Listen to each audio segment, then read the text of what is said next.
today, getting ready to have some discussion. So She-Lutions, like I feel like this is She-Lutions Tampa edition. She-Lutions Tampa. Yes, She-Lutions Tampa edition. You know today is Chicken Wing Day. Chicken wing. Oh, we should have. I know. Chicken wing. I don't like to play into the stereotypes, but that's one. Chicken wing. Even though it's Taco Tuesday.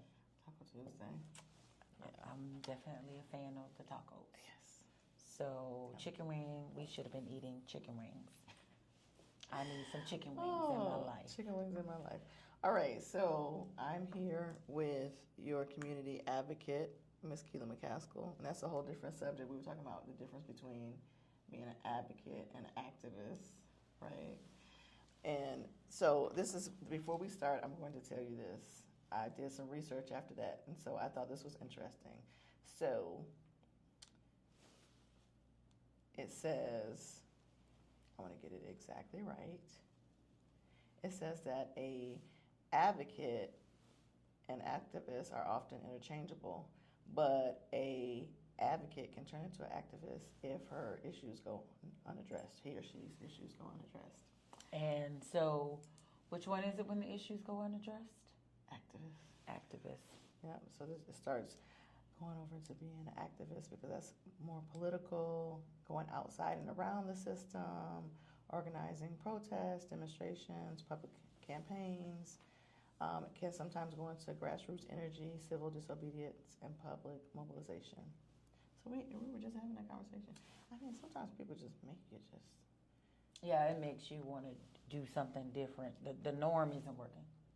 The norm is not working.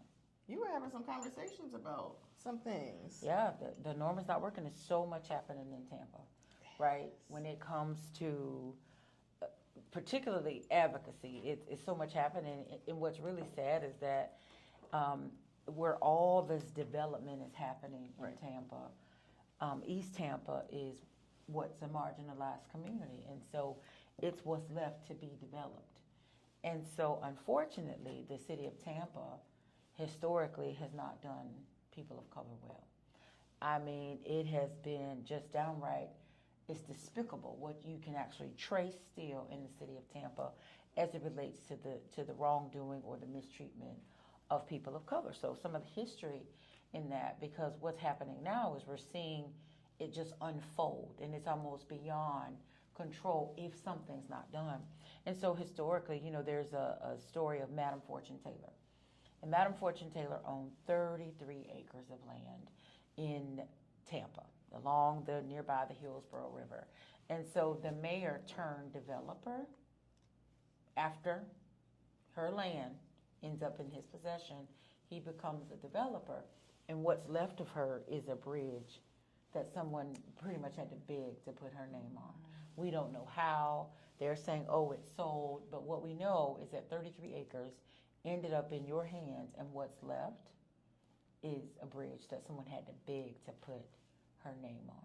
That's what's left. And so we've seen it over and over again. We saw in Tampa Park where a black family owned the real estate. Their father built affordable housing for black people, built for them, affordable housing. And what ended up happening was they were sitting in the middle of a CRA. And so it's difficult to maintain, you know, some of the maintenance needs and things like that on your own as you are, you know, a business owner, particularly in a marginalized community. And because you're in an area with TIF funds, you should be able to take advantage of those funds to assist you in the elimination of blight. Well, this family didn't receive a dime. Wow. And what ended up happening was a developer ended up purchasing their land for little, probably, I mean, they sold it. I guess they didn't take it from them entirely, but you took it from them because this was their father's legacy over there in Tampa Park. And what we're seeing is a continuation of that. Now, many of them don't have 33 acres, but they do have some key pieces of real estate. And what we're starting to see as East Tampa, which is one of the last places that you can do affordable housing, you can still grab pieces of dirt there that's affordable. As people come to the area and identify it as the next best place for an opportunity, the people that are living there are being pushed out. And it's happening so fast that you're going to look up one day and it's going to be completely what's called gentrified. And so, unfortunately, it's almost gone. Wow. So that gives us, this is our part 1 of 4 we said we're going to do. We said we break it up for you, everybody, so that it's not too much at one time. So this piece, Keela, is really talking about historical roots, right? Yes. Of District 5 in East Tampa, because East Tampa is a huge piece and it is a marginalized community. And I just want to end off this conversation by saying this, because in this climate that we're in, everyone gets a little afraid when we use the words marginalized, and they think it's such a black and white thing. Really, it's a socioeconomic thing, and the true definition of a marginalized community is a group of people who are excluded from mainstream society, facing social, economic, and or political disadvantages due to their identity or circumstances. And that's what happens in East Tampa. Do you know that 21 years ago, May 17, 2004, Channelside received their marching orders, in the CRP, which is the document that governs what happens when you have a CRA in your city. This is how you navigate through. This is the legal way to do business.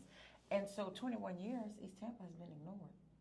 No significant redevelopment in the area outside of a police station. And so it's been ignored. It's been just people didn't want to be there. And we're starting to see the strollers in the middle of the day, jogging in the yoga pants, down the streets that people at one time was afraid Doggy to walk parks. Dog parks. And I'm a fur mother, so no hate. It's just you're starting to see it. And so because you need the inclusion. And let me just tell you, versus, by the way, in East Tampa, you cannot even walk the neighborhood because there's no sidewalks. No sidewalks. No sidewalks. No sidewalks. So what's happening is we're starting to see the gentrification, and it's unfortunate because this is what's left, and now they're getting the development, but it does not include people of color, and that's some of the history right here in East Tampa. We're gonna leave you with that because we know that was a lot. So that's part 1. All right, check us out for part 2.